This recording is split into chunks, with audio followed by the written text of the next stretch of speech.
ঈদের পরের বেশিরভাগ দিনগুলোতে আমাদের বাড়িতে গরুর মাংস রান্না করা হয়। সো আজকে হচ্ছে গরুর মাংস রান্না করা হয়েছে। গরম ভাতের সাথে গরুর মাংস খাওয়া হবে। সো এইজন্য হচ্ছে আমি ১ম এ প্লেটে গরম ভাত বেড়ে নিয়েছি। তারপর হচ্ছে এখানে সালাদ করার জন্য চলে এসেছি। সালাদে নিয়েছি হচ্ছে শসা, টমেটো, পেঁয়াজ, কাঁচামরিচ আর হচ্ছে লবণ এবং সরিষার তেল দিয়ে সুন্দরভাবে মাখিয়ে নিচ্ছি। এটা হচ্ছে ভাতের সাথে খাবো। খুবই মজা হয় খেতে।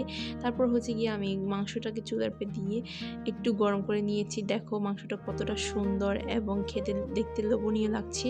খেতেও ঠিক তেমনি মজাই হবে। এখন আমি হচ্ছে মাংসটা নিয়ে নিয়েছি প্লেটের মধ্যে খুবই সুন্দর করে এবং এই যে হচ্ছে এক টুকরো হাড্ডি নিয়েছি। হাড্ডি খেতে আমার বেশ ভালোই লাগে।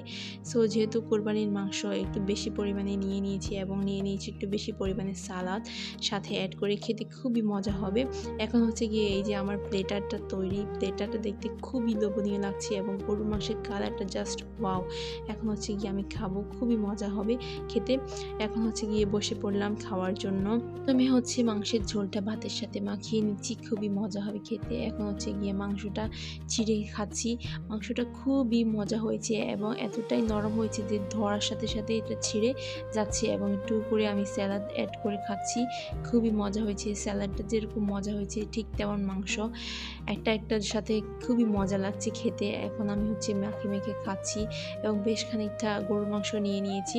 সালাদ দিয়ে খেতে খুবই ভালো লাগছে। তোমরা কারা কারা আমার মতো এরকম বাসায় সালাদ দিয়ে গরুর মাংস খেতে পছন্দ করো? গরুর মাংসের এই নরম যে অংশটা থাকে চর্বির মতো, এটা আমার খেতে খুবই দারুণ লাগে।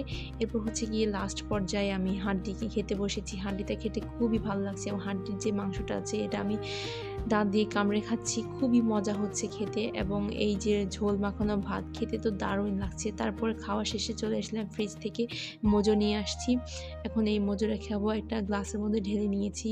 মোজো খাওয়ার সাথে সাথে হচ্ছে গিয়ে একটা ভালো ফিলিংস আসে যে গরুর মাংস খাওয়ার পরে একটু মোজো খেতে খুবই ভালো লাগে। এই যে বাইরে রোদ উঠছে, এই রোদের মধ্যে ঠান্ডা মোজো খাচ্ছি আমি।